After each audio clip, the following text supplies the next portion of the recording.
नमस्कार.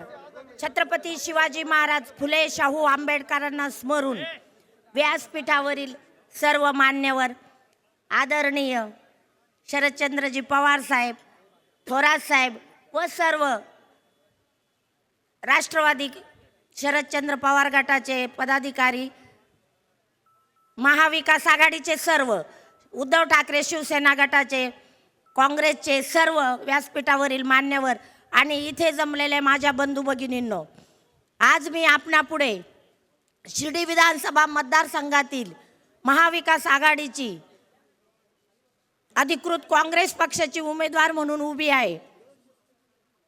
तुम्हाला सांगायला विशेष आनंद होतो की मी एक शेतकरी प्रतिनिधी आहे. माझी पार्श्वभूमी राजकीय असली, माझे सासरे चंद्रभान दादा घोगरे 1978ला आमदार होते. माझे वडील शंकर नाना खर्डे हे जिल्हा परिषद उपाध्यक्ष होते.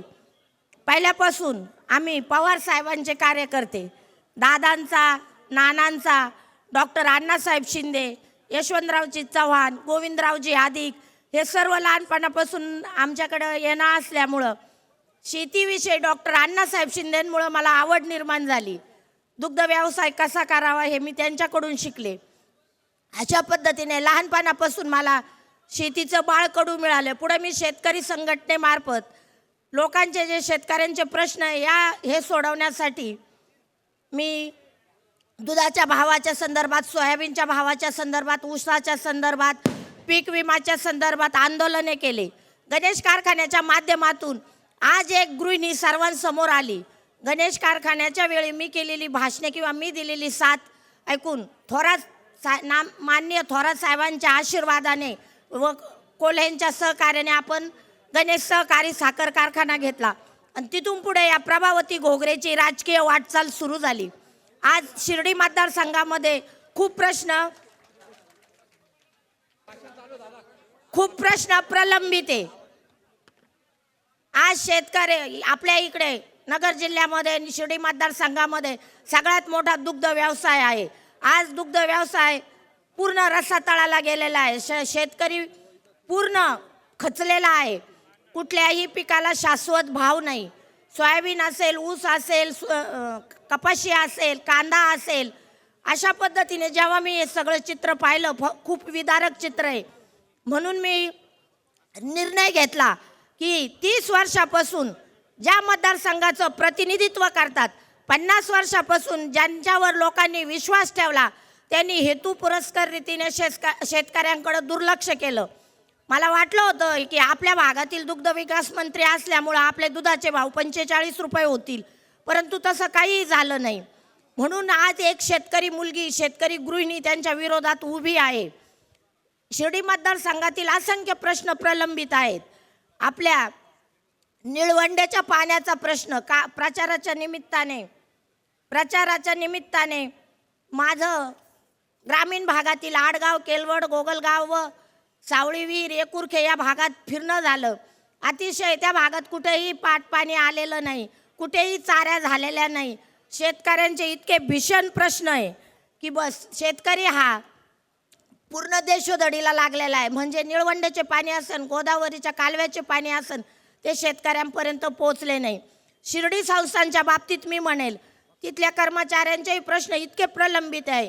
कंत्राटी कामगारांना पगार वाढ नाही. जे कामगार म्हणजे हायकोर्टाने निकाल दिला होता की 10 वर्षानंतर जे कामगार टेम्पररी आहेत त्यांना परमनंट करण्यात यावं, परंतु तसं कुठेही केलं नाही. असे विविध प्रश्न आहे शिर्डीमध्ये. आज आपण म्हणतो शिर्डीमध्ये जे हॉस्पिटल आहे, सुपर हॉस्पिटल व्हायला पाहिजे होतं. तिथे अद्ययावत सेवा, चांगले डॉक्टर पाहिजे होते. पण केवळ आणि केवळ प्रवरेचं हॉस्पिटल चालावं म्हणून नेहमी त्या हॉस्पिटलच्या बाबतीत खोडा घालण्यात आला. तिथे चांगल्या प्रकारच्या सुविधा निर्माण होऊ दिल्या नाही. कुठलीही गोष्ट फक्त आपल्याकडे, सत्ता आपल्याकडे पाहिजे, आपल्या घराकडे पाहिजे, हा दृष्टिकोन आहे. ज्यावेळेस मी एक सुज्ञ नागरिक आहे, एक महिला आहे, मला हे दिसलं की आपण हे थांबवलं पाहिजे कुठेतरी. आणि सर्व लोकांनी गणेश कारखान्याच्या माध्यमातून मी पुढे आले तेव्हा काकी तुम्ही उभ्या राहा, तुम्ही हे म्हणजे शिर्डी मतदारसंघाचं प्रतिनिधित्व करा. थोरात साहेबांनाही खूप म्हटले त्यामुळं थोरात साहेबांच्या सहकार्याने, पवार साहेबांच्या सहकार्याने आज एक महिला एवढ्या मोठ्या साम्राज्याविरुद्ध उभी आहे, शेतकऱ्यांच्या प्रश्नासाठी उभी आहे. तर बदल हा झाला पाहिजे. त्यांना असं वाटायला लागलं होतं की शिर्डी मतदारसंघ एकतर्फी आपलाच आहे, आपल्या घराण्याशिवाय इथे कुणी प्रतिनिधित्व करू शकत नाही. अशा पद्धतीचं इथं एकतर्फी राजकारण सुरू झालं. शिर्डीमध्ये कुठल्याही सुविधा नाही, तिथले हॉटेल्स, स्थानिक लोकांचे हॉटेल्स चालत नाही. फुलांच्या संदर्भातही इथे आजूबाजूला आपल्याकडे सगळ्यांची छोटे छोटे जे शेतकरी असतील, आस्तगाव वगैरे इथले, त्यांचे गुलाबांच्या बागा होत्या, परंतु बाबांच्या समाधीवर फुले वाहिली जात नाही म्हणून आज सर्व ते उद्ध्वस्त झालेलं आहे. तरुणांना रोजगार राहिलेला नाही आहे. फक्त राजकारण असेल तेव्हा 18 ते 25 वर्ष वयोगटातील तरुणांना पार्ट्या देणं, जेवण खावण देणं आणि फिरवणं एवढंच एक काम त्यांनी सुरू ठेवलेलं आहे. अशा पद्धतीचं येथील राजकारण आहे. म्हणून मी म्हणते, जर शेतकऱ्याचे प्रश्न सोडवायचे असेल, का शिर्डी संस्थांचे प्रश्न सोडवायचे असेल, तर तुम्ही सर्व गोष्टींचा विचार करा.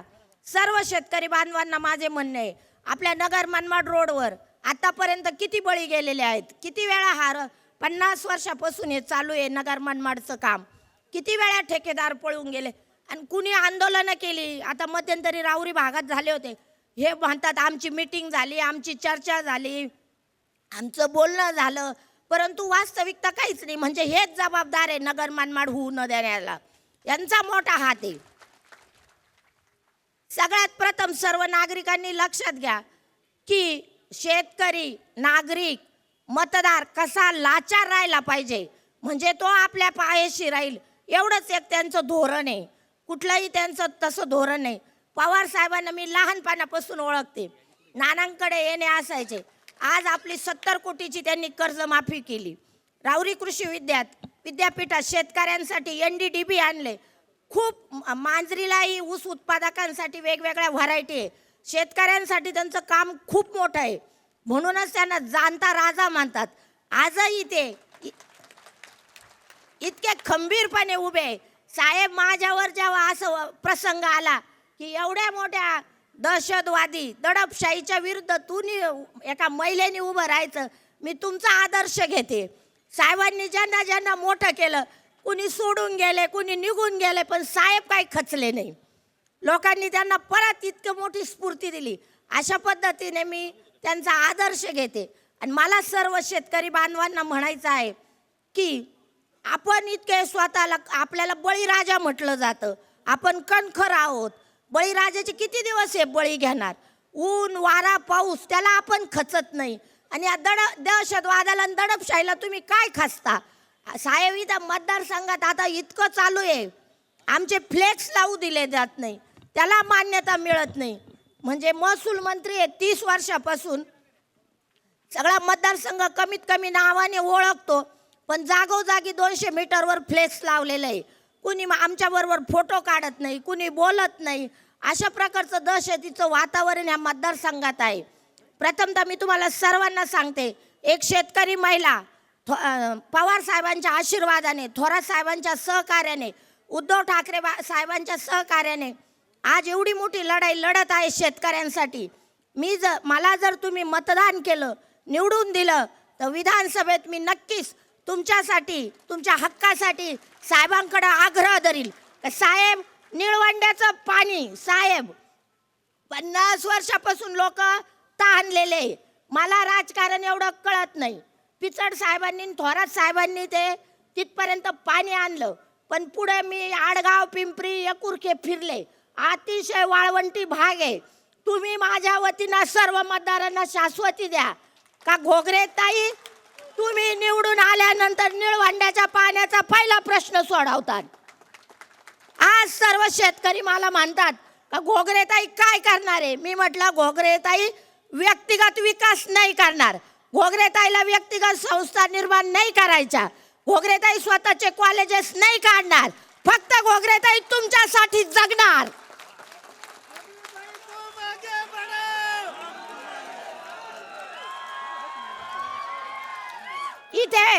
इथे व्यासपीठावर बसलेले भाऊसाहेब वागचौरे, खासदार भाऊसाहेब वागचौरे साहेब, बाळासाहेबजी थोरात, शरदचंद्रजी पवार, त्यांचे सहकारी आम्हाला निळवंडेचं पाणी आणि गोदावरीचं पाणी शेतकऱ्यांच्या शेतापर्यंत पोहोचून द्यायचं काम तुमचं आहे.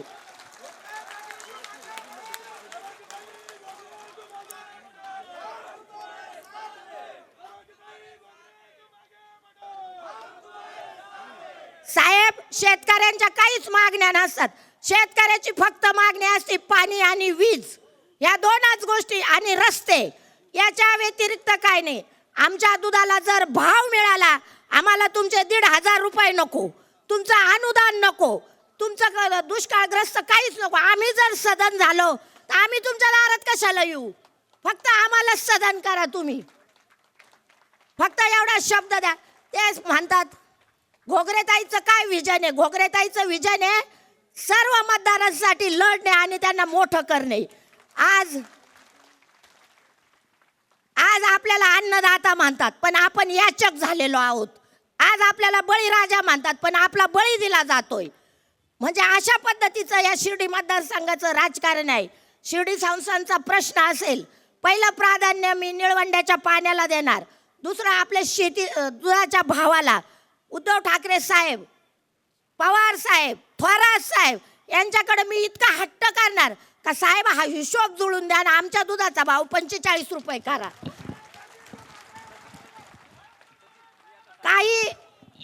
काहीतरी असा प्रकल्प काढा, पावडर तयार करा, काही कुल्फी तयार करा, आईस्क्रीम तयार करा, पण आमचा भाव 45 रुपयापर्यंत न्या.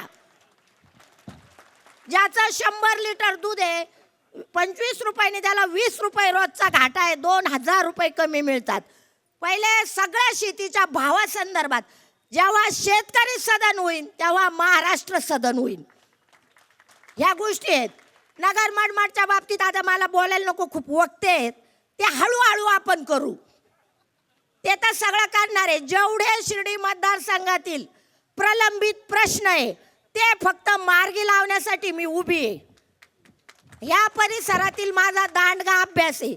असं काही नाही का मला माहिती नाही, परंतु आजपर्यंत मी तुमच्या समोर आले नाही, पण आज एक लोकप्रतिनिधी म्हणून, आज एक शेतकरी गृहिणी म्हणून तुम्ही मला जर निवडून दिलं तर मी या सर्वांना सांगेल का पहिले शिर्डी मतदारसंघाचे प्रश्न सोडवा. त्यांनाही माहीत आहेत.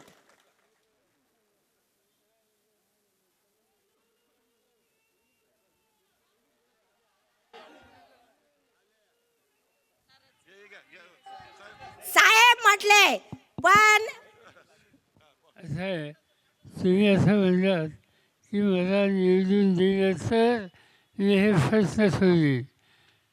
लोकांनी ठरवले तुम्हाला निवडून द्यायचं.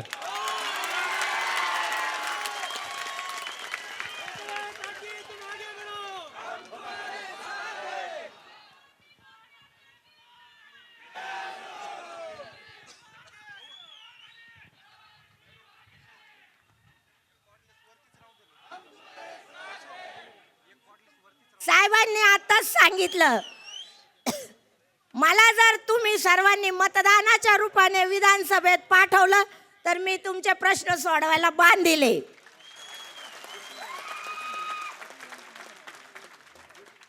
आणि तुम्हाला सांगते 50 वर्षापासून तुम्ही एकाच घरावर विश्वास ठेवला, 30 वर्ष तुम्ही एकाच कुटुंबातील सदस्याला निवडून दिलं. या 30 वर्षानंतर फक्त 5 वर्ष माझ्यावर विश्वास ठेवा, फक्त 5 वर्ष. ही कामे जर झाली नाही तर मी तुमच्या पुढे उभी राहणार नाही, हा शब्द देते मी तुम्हाला.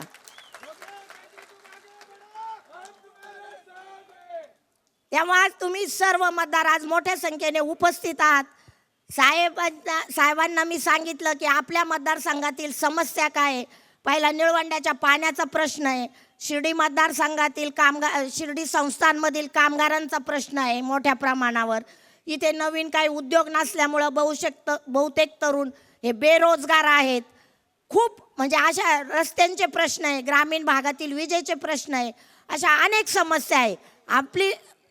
आपली लोकप्रतिनिधी म्हणून तुम्ही मला निश्चितच विश्वासाने एक शेतकरी कन्या, एक शेतकरी गृहिणी, एक शेतकरी सून तुमच्या घरातील समजून मला मतदान कराल व मला लोकसभेत पाठवण्याची संधी द्याल,